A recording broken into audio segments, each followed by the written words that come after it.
Secretary General, thank you very much, and Andrea, thank you very much indeed. In 15 minutes, we'll be breaking for tea, coffee, juice, water, or just fresh air. One of the things we've been doing since 9 o'clock this morning is telling stories. And that's what we'd like to do again now. 9/11 has come up many times today as a catalyst for, obviously, Afghanistan and what's going on still, and the big NATO commitment. And we shouldn't forget the people of New York City, those who are there on the day, 18 years ago now. And one of them is with us today. He was with the New York City Fire Department. He was involved right at the heart of the operation. It's something which still lives with him.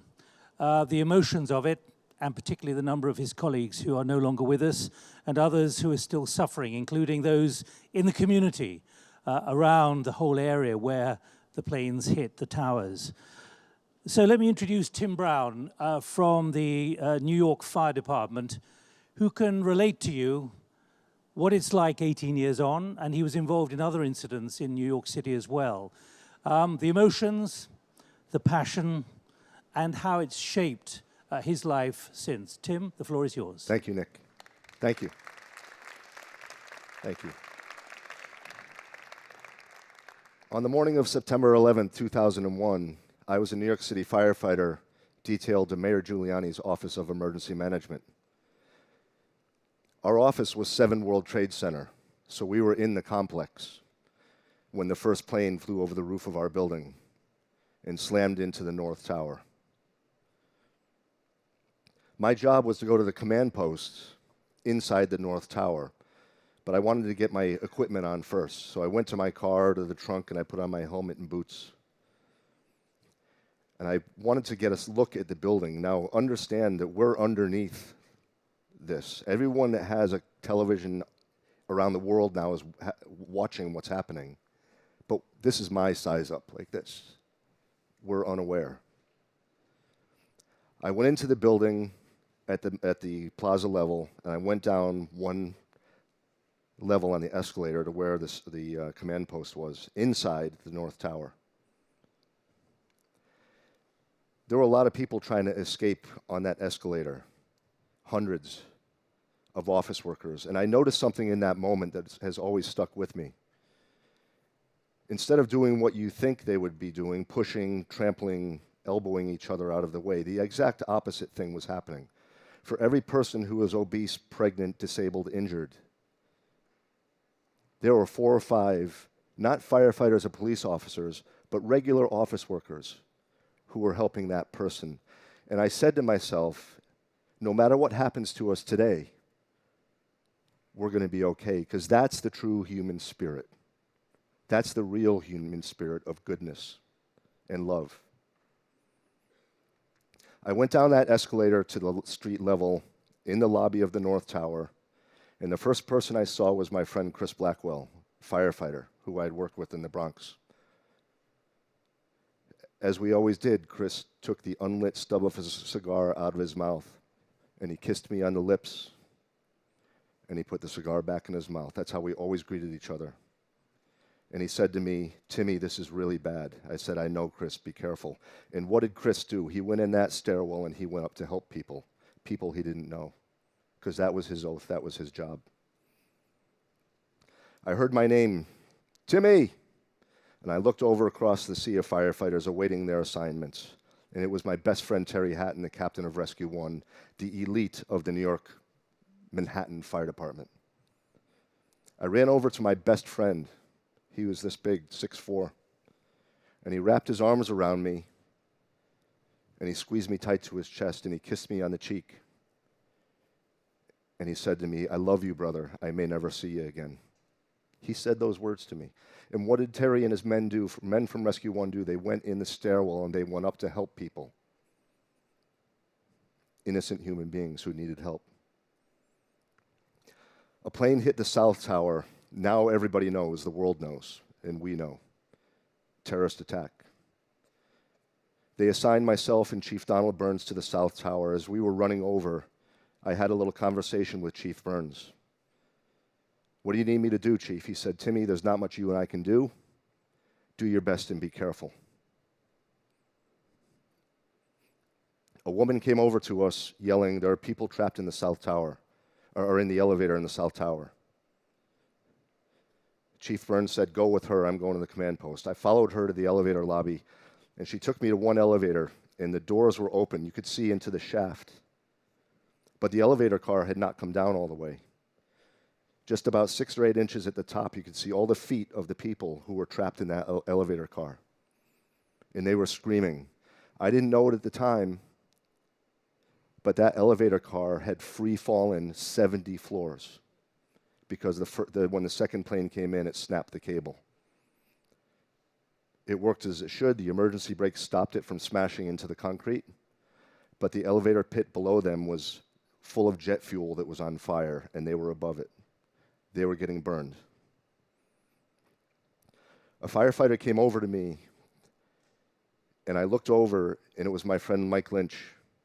And Mike put his hand on my shoulder, and he said, "Timmy, I got it." He had the training, the experience, the tools and equipment, because he brought a whole fire truck with him, and the intestinal fortitude to save the lives of those people. I later told his widow, Denise, that in that moment when he said, "Timmy, I got it," he may as well have had angel's wings coming out of his back. We had word of a third plane coming to attack us, confirmed. I ran to the command post to call the White House. We need help. Couldn't get through. Tried to get to the Pentagon. They told us the Pentagon is under attack. That's the first we knew of it. I talked to New York State Emergency Management. They assured me that the planes, the fighter jets are coming to protect us overhead, right? We're already thinking military help. I left the South Tower because I needed to get the paramedics in there to start helping these people who were injured. I found the paramedics, brought them back in. Myself, 3 paramedics, were running with the stretcher. And we're on the sidewalk just outside of the South Tower, about 20 feet from the door, when the building collapsed. It was a loud crack first, like lightning struck right next to me. And then it was progressive collapse. Boom, boom, boom, as it comes down. I know we cannot outrun a collapse. Get into the Marriott Hotel next door to protect us. We went into the Marriott. It was as clear as this, and like that, it went pitch black. We hit the ground. We all lost each other. The wind picked up. The noise picked up. The dust was in our face. We couldn't breathe. Tower 2 was collapsing on the Marriott Hotel, and the Marriott Hotel was collapsing around us. I knew from my training and experience that a vertical column is the strongest part of a building, your best chance at living. I found a vertical column. I wrapped my arms around it. The wind was trying to push me out of this building into the street. My legs were up in the air. The noise was like being on the tarmac at John F. Kennedy Airport surrounded by 747s full blast. Unbelievable. I just held on to that pillar and waited to be crushed to death. And I thought how unfair it was that I couldn't hold my family one more time. And then just like that, it stopped. The wind stopped, the noise stopped. We couldn't breathe. We bounced around in that little area of the Marriott Hotel, which is one of the few places where anyone survived, until a fireman came across the rubble from the outside to tell us to follow him out. That's my story of survival. I want to do some numbers with you.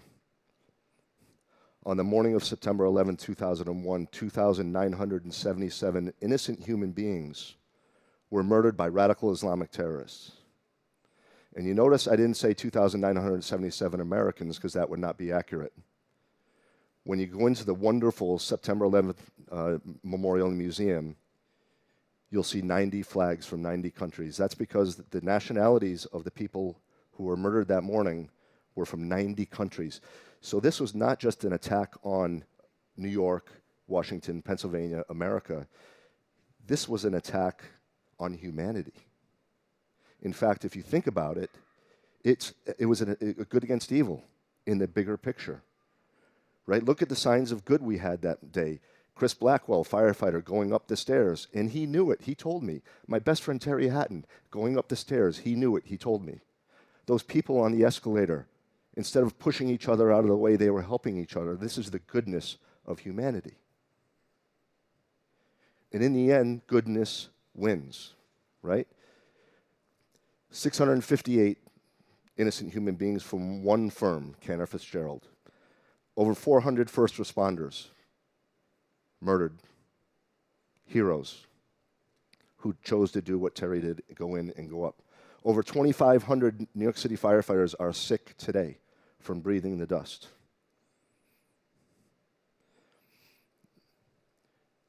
If you look on the screen here, on the sides, you'll see a pencil drawing by Pennsylvania school teacher Jeff Greer that embodies how I feel about U.S. intelligence and military and also our allies. It's a New York City firefighter in the rubble of the World Trade Center, passing the American flag to a U.S. soldier who says, "I'll take it from here." It was the first time we were overwhelmed and needed the help of our intelligence community and our military. And what did that mean? That meant our allies also. I think I heard the number earlier, over 2,000 NATO troops who went to war on our behalf, personally, on my behalf, on behalf of my friends, my 93 friends who were murdered on September 11th. We were overwhelmed. We needed the world to come to our side. And NATO, the NATO countries, came to our side and paid for it with treasure and blood in honor of my friends. And so what I can say to you today is thank you for coming to our side. Thank you to you. And may we always be allies if this happens in one of your countries or if it happens here again in America. Thank you.